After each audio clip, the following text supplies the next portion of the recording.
time to time on mental health issues. And we're told of some of the things that we can do to help our mental health and things that we can use to help our mental health. You know, but it's one area that I have mused at for a while, and it has to do with health from the angle of your blood. Matter of fact, I'd like to say it from this angle. There are two things that are very often tested to determine the real health of people. And you know one is the blood. You know that. The blood is able to give you a sense of your health generally. But you know,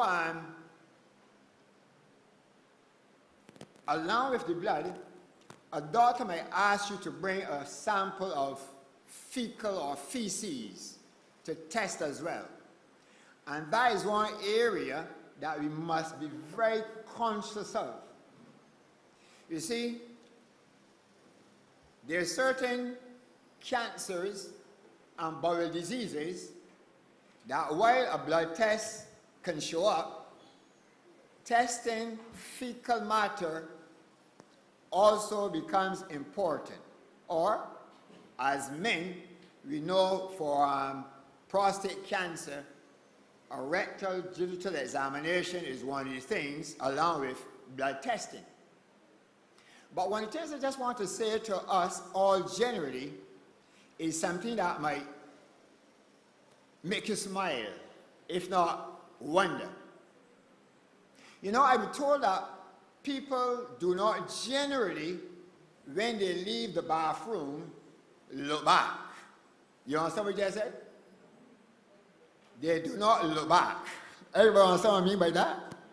When you use your toilet tissue, you don't look at the tissue to see what is, you know what is on it, but you don't look at it to see what might be on it as well. And that is also a very important key. That is, you might pick up some little blood patches, and that is something that you need to be alerted about. You see, one of the problems is that people see this as something that, you know, is gross, to use that expression. As a result, you can be passing blood without realizing it. That is, just smears of blood. And you might not be aware because you haven't seen anything. But at the same time, a little smear of blood might not be anything too consequential.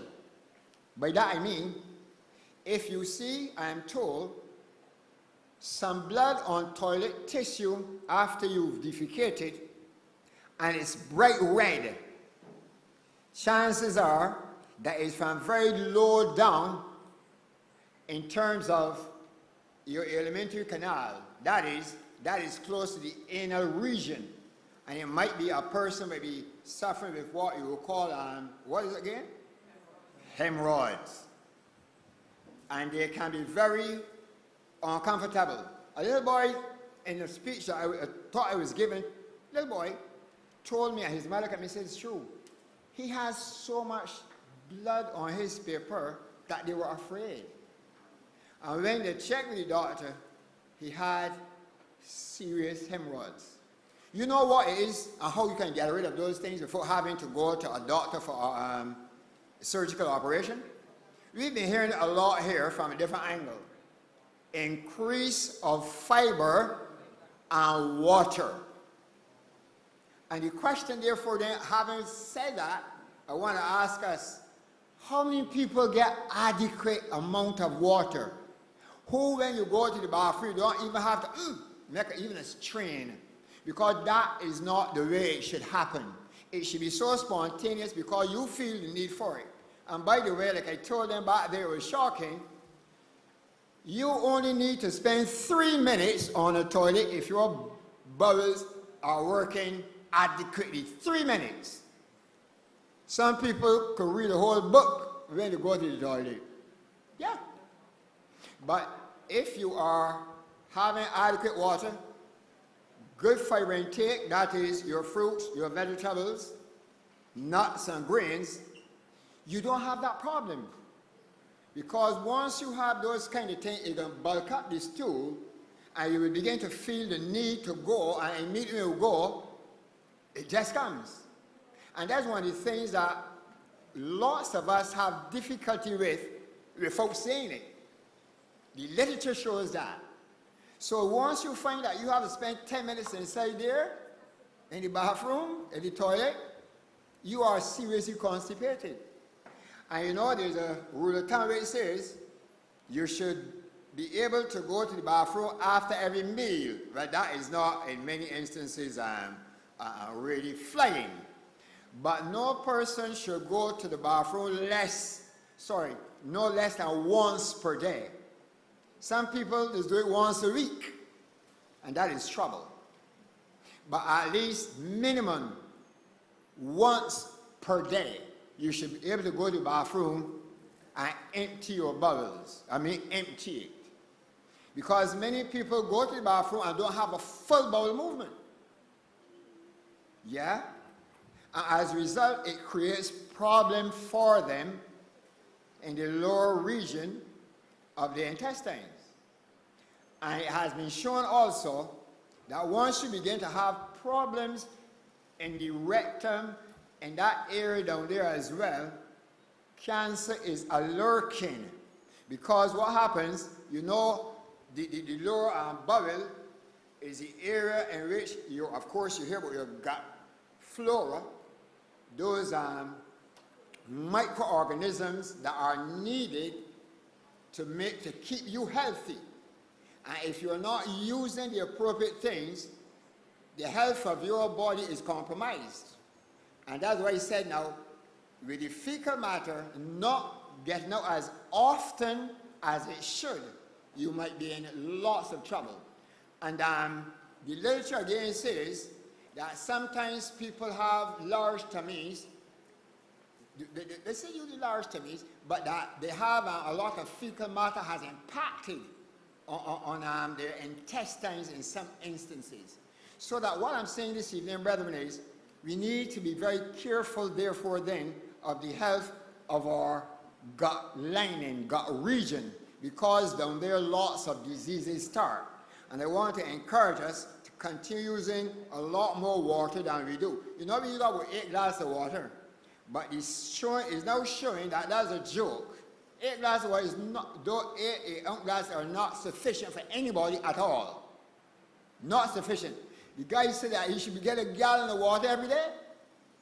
1 gallon of water, a full gallon of water, so that the whole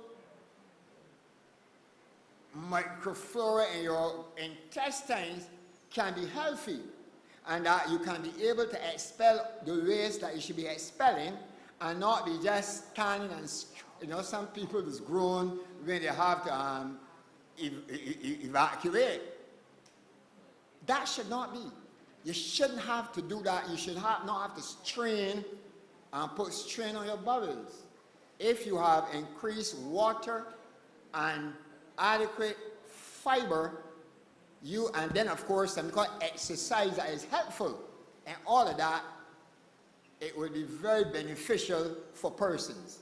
So I want to just highlight that particular fact. I know we talk a lot about eating your vitamins and minerals and so on. That is correct.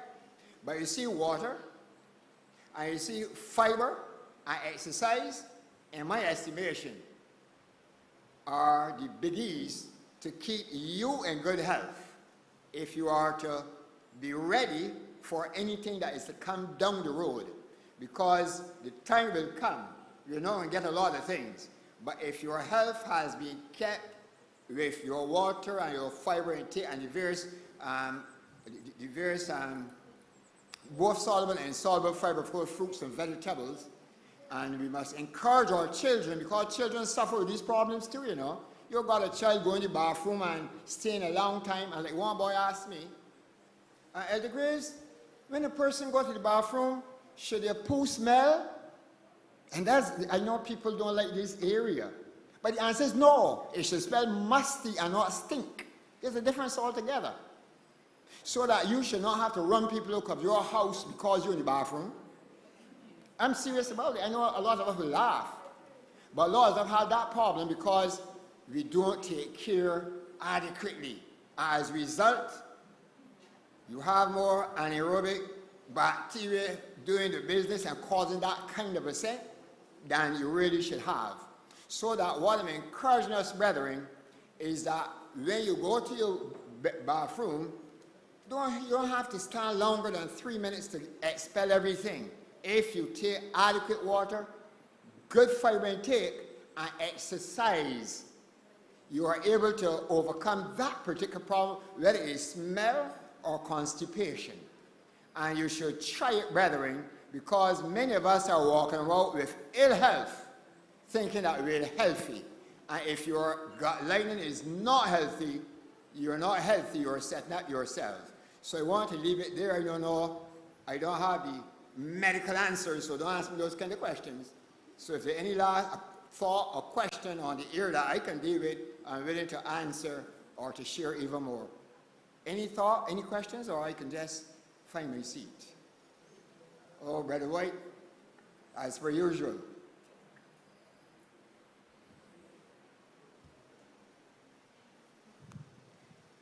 You see that when a person goes to the toilet, or before I go to the toilet, when the past air, it just smell like stink that way because of the warm stool. Right. Because the air actually passing through the stool. Exactly. You understand? So when it passes through the stool, You it can smells pick up that way. that But scent. when, Exactly. but when they actually you go to the toilet and do you have to do, and you pass air, it don't smell so anymore. Now the problem is, persons ought to stool when the urge for stool occurs. And therefore you get those kind of scents when in actual fact your rectum is full of the fecal matter and air wants to come out.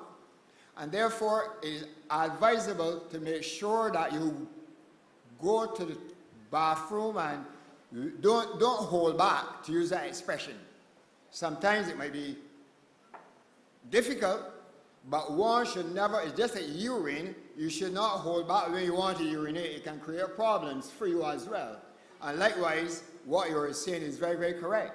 So that what we want to encourage people is eat well, drink a lot of water, but make sure that you go to the bathroom and evacuate, because taking in means that you have to give out. And it's not, you know, we love to talk about food, but we want to talk about the exiting the body. And that is something important we must also bear in mind. Because the more you eat, the more you have to evacuate the bowels. And if you don't do it appropriately, you can be in trouble. Okay, I thank you.